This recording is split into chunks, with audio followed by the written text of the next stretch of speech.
사랑하는 행복한 교회 성도 여러분, 오늘 이 영상을 보는 하나님 나라의 귀한 자녀 여러분, 오늘은 2022년 1월 17일 월요일입니다.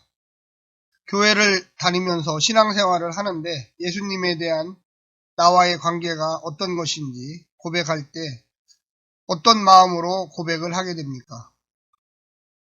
예수님을 진심으로 메시아로 영접하고 구세주로서 대우하는 성도가 있는 반면에 예수님을 그냥 나보다 선한 분, 무언가 좋은 것을 해주실 분, 이 정도로 그치는 분들도 많이 있습니다.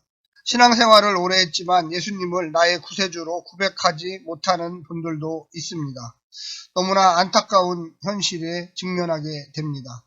성경 공부를 가르치다 보면 예수님이 누구십니까? 라고 이렇게 질문을 하게 되는데 예수님은 나의 구세주입니다 라고 대부분 증언을 하시지만 그렇지 못하신 분들도 교회 안에 존재하고 있습니다. 오늘 본문은 역시 마찬가지로 예수님이 누구인가에 대하여 증언하는 본문입니다. 특별히 오늘은 예수님에 대한 증거를 여러 가지로 이야기를 하고 있습니다. 성도들이 이 말씀을 들으면서 과연 예수님은 누구인가 확실히 깨닫고 고백하시기를 간절히 부탁드립니다. 오늘 본문은 요한복음 5장 30절부터 47절까지의 말씀입니다. 먼저 듣고 다시 오겠습니다.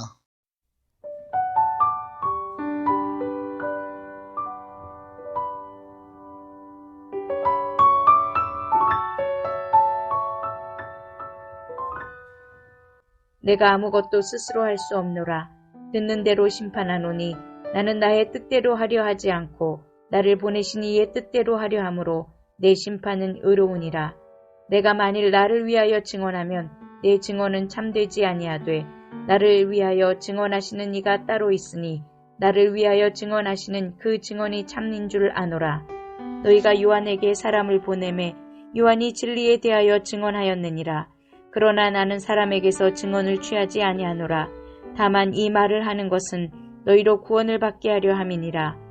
요한은 켜서 비추이는 등불이라.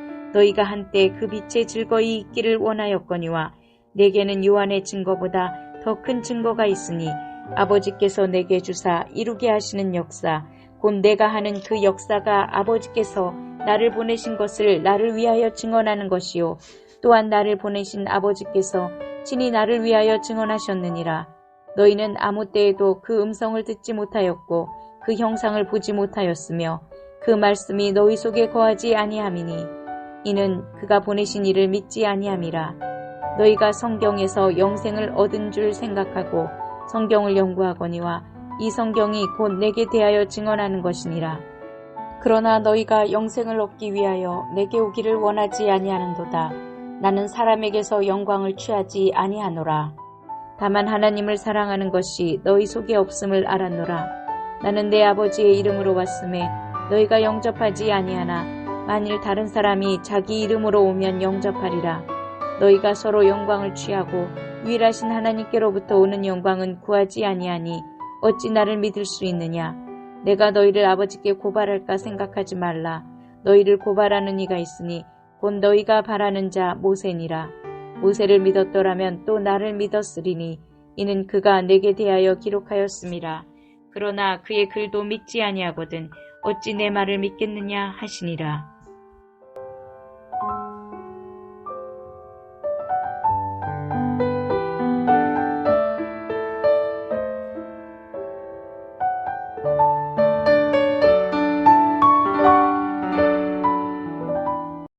(30절과) 32절에서 보면 30절에서 예수님은 말씀하시고 내 심판은 의로우니라 이렇게 이야기하고 있습니다. 이것은 내 심판은 올바르다는 뜻입니다.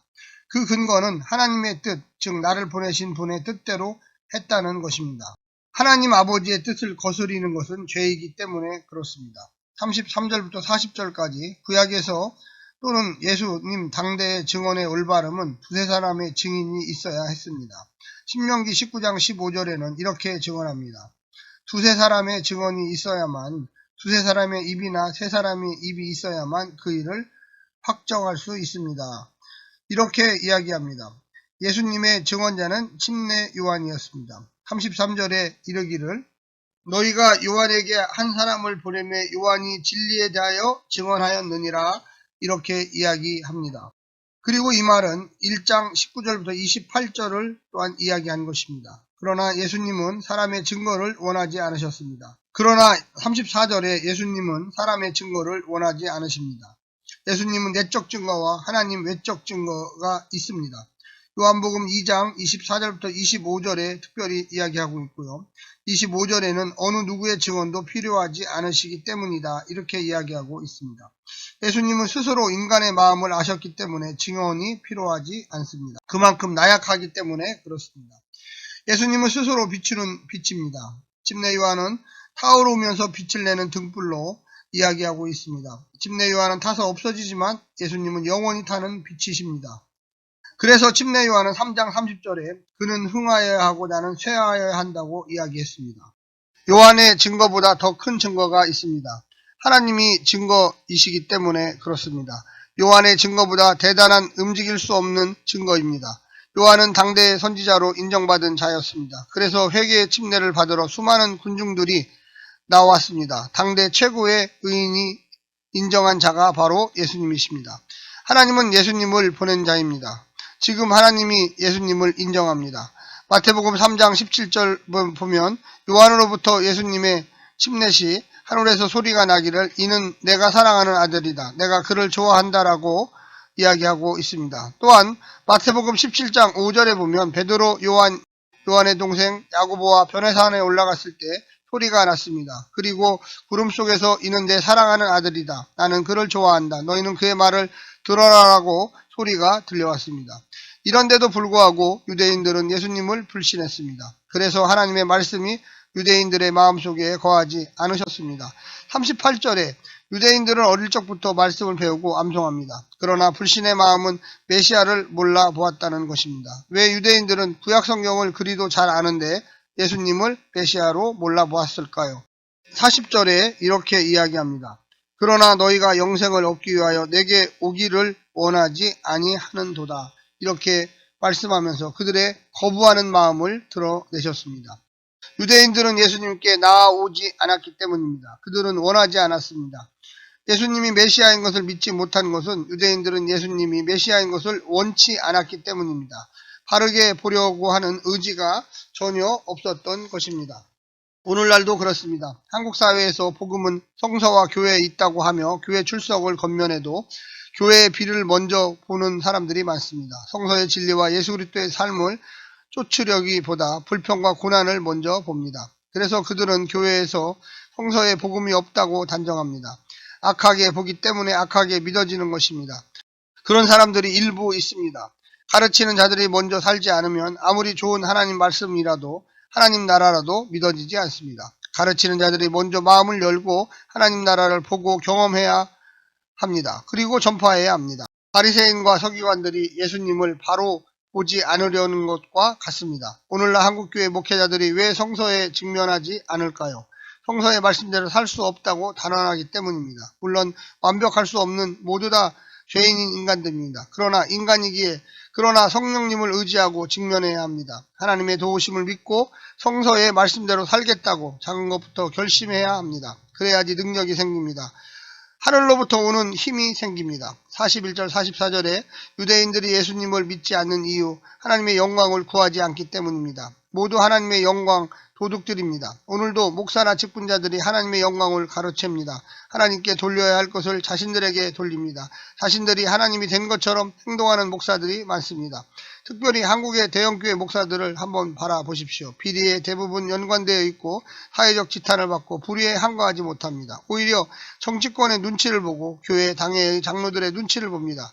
과연 이들이 하나님을 진짜로 의식하고 있을까요? 마귀도 성서의 구절을 인용하여 하나님의 뜻을 막을 수 있다는 것을, 대중을 미혹하여 오히려 하나님께 대항할 수 있다는 것을 명심하십시오. 그들은 하나님의 역사보다 하나님 나라의 전파보다 자신의 이름 높이는 데 혈안이 되어 있습니다. 외형적인 것으로 성도들을 미혹하고 자신이 왕, 또 하나님이 되어서 하나님의 권위를 행사하려고 하고 있습니다. 사람들에게 존경받으려는 바리새인들처럼 오늘날 한국교회 대형교회 목사들, 자아도취적인 작은교회 목사들은 자신이 신이 되려고 합니다. 큰 교회나 작은 교회나 결코 다르지 않습니다. 오직 말씀 앞에 순종하며 정의와 진리의 길 대신 주님을 고난 가운데 날마다 따르려 하지 않는다면 즉시 세상과 마귀의 유혹 앞에 혹은 자신의 교만 앞에 넘어질 것입니다. 나 역시도 비슷함을 날마다 고백해야 합니다. 43절에 내가 내 아버지의 이름으로 왔는데 너희는 나를 영접하지 않는다. 그러나 다른 이가 자기 이름으로 오면 너희는 그를 영접할 것이다. 메시아를 버리는 사람들, 그러나 인간 영웅은 신처럼 대접하는 사람들, 바리새인들은 스스로를 경건한 바리새인이라고 칭했습니다. 그리고 그들 중에 지도자들 위대한 랍비라고 칭송합니다. 오늘날도 비슷합니다. 스스로를 위대한 부흥사라고 합니다. 책 몇 권 내고 교회 크게 짓고 방송에 출연하면 성공한 목회자가 되는 것입니다. 그것이 당연한 것처럼 말입니다. 교회가 조금 크고 이름께나 내고 방송 좀 타면 하나같이 스스로를 바울이라고 하고 베드로라고 하고 누구누구의 종이라고 합니다. 오늘 한국교회 목사들이 뭐뭐하는 장을 좋아합니다. 쥐기를 좋아합니다. 그리고 뭐뭐 박사 하기도 얼마나 좋아하고 있습니까? 성도들도 비슷합니다.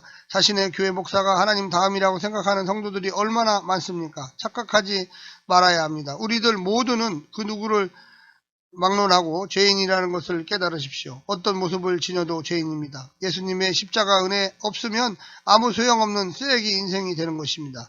제발 정신 차려야 합니다. 주님 때문에 올라갔으면 겸손해야 합니다. 사람들이 목사라는 직업을 칭찬해주면 얼굴에 검정칠이라도 해야 합니다. 스스로 목숨을 버린 주님을 따라가야만 할 것입니다. 오늘날 한국교회에 예수가 온다면 과연 알아볼 수 있겠는가 생각해 보십시오. 오늘 본문에 등장하는 유대인 바리새인들과 다를 바 무엇이겠습니까? 한국교회는 성서가 지배하는 것이 아니라 잘못된 유교식 생각들이 한국교회를 이끌어가고 있습니다. 기복신앙이 한국교회를 이끌어가고 있습니다. 가톨릭 성직주의, 개신교 성직주의로 탈바꿈하여 이끌어가고 있습니다. 구약의 제사장주의가 한국교회를 이끌어가고 있습니다. 세상 학벌 위주의 엘리트주의가 교회를 이끌어가고 있습니다. 세상 성공 방식이 교회 안에서 통하고 있습니다. 과연 이런 것들이 옳은 것입니까? 45절 47절에 보면 예수님이 고소한 것이 아닙니다. 그들 유대인들이 그렇게 소중히 생각하는 율법, 즉 모세가 고소하는 것입니다. 신명기 27장 26절에 보면 이 율법 가운데 하나라도 실행하지 않는 자는 저주를 받는다 하면 모든 백성은 아멘 하십시오라고 기록되어 있습니다. 모세의 율법 전체는 예수님께로 귀결됩니다. 그런데 그들은 그 예수님을 메시아로서 믿지 않습니다. 그 예수를 메시아로서 믿지 않습니다. 그래서 결국 율법의 근본으로 돌아가서 불신이 되는 것입니다. 예수님의 결정적인 이야기는 46절에 등장합니다. 너희가 모세를 믿었더라면 나를 믿었을 것이다. 모세가 나를 두고 썼기 때문이다. 결국 유대인들은 모세의 율법대로 산다고 하지만 결국 그 율법의 핵심 예수를 믿지 않았습니다. 율법을 어긴 것입니다. 결국 저주가 유대인들에게 기다리고 있습니다. 바리새인들은 유대인의 선생 랍비의 해석을 믿었지 율법 그 자체를 믿지 않았습니다. 열심히 손을 씻으며 정결 예식을 행했습니다. 그리고 안식일을 생명처럼 지켰습니다. 민족 절기를 지키기 위하여 몸부림치며 노력했습니다. 그래서 마태복음 15장 8절과 9절에 이사야의 말씀을 인용합니다. 이 백성이 입술로는 나를 공경해도 마음은 나에게서 멀리 떠나 있다. 이사야 29장 13절입니다. 그들은 사람의 훈계를 교리로 가르치며 나를 헛되이 예배한다고 이야기합니다. 이 땅의 신학자들이 성서를 열심히 연구하고 발견하고 체계화한 칼빈주의, 알미니언주의, 복음주의, 루터주의, 청교도주의 모두 어느 정도 성서에 기초를 하였기에 일리가 있습니다. 그러나 우리 성도들은 하나님 말씀 자체로 돌아가야 합니다. 그래서 어느 시대에 머무르지 말고 성서의 가르침에 순종해야 합니다. 예수님 시대의 바리새인들은 행동으로 무언가를 하려 했지만 구약 성서 모세의 가르침의 기본조차 파악하지 못했습니다. 오늘 한국교회는 어떤 일을 열심히만 하면 된다고 생각하는 성도들이 많이 있습니다. 먼저 행동하기 전에 성서를 읽고 생각하십시오. 성서는 어려운 것이 아닙니다. 신학을 했다고 잘 보는 것이 아닙니다. 날마다 성경을 읽고 묵상하며 조금만 생각하면 성서에 분명한 뜻이 보입니다. 오늘날도 다른 것 없이 예수의 길을 물어야 합니다. 어떤 환경이나 어떤 대우, 어떤 자리, 어떤 지식과 관련이 없습니다. 오직 예수라면 어떻게 할 것인가? 하나님 나라와 관련이 있는가? 진정 나의 말이 아니라 예수님의 말과 행동으로 살아야 합니다. 성도들이 주님의 말씀에 순복하십시오. 그곳에 하나님 나라가 임할 것입니다. 고난의 길 위에서 십자가의 길 위에서 사랑의 은혜가 넘치고 하나님이 하루를 열어주시는 경험을 하게 될 것입니다. 오늘 하루도 승리하십시오. 샬롬.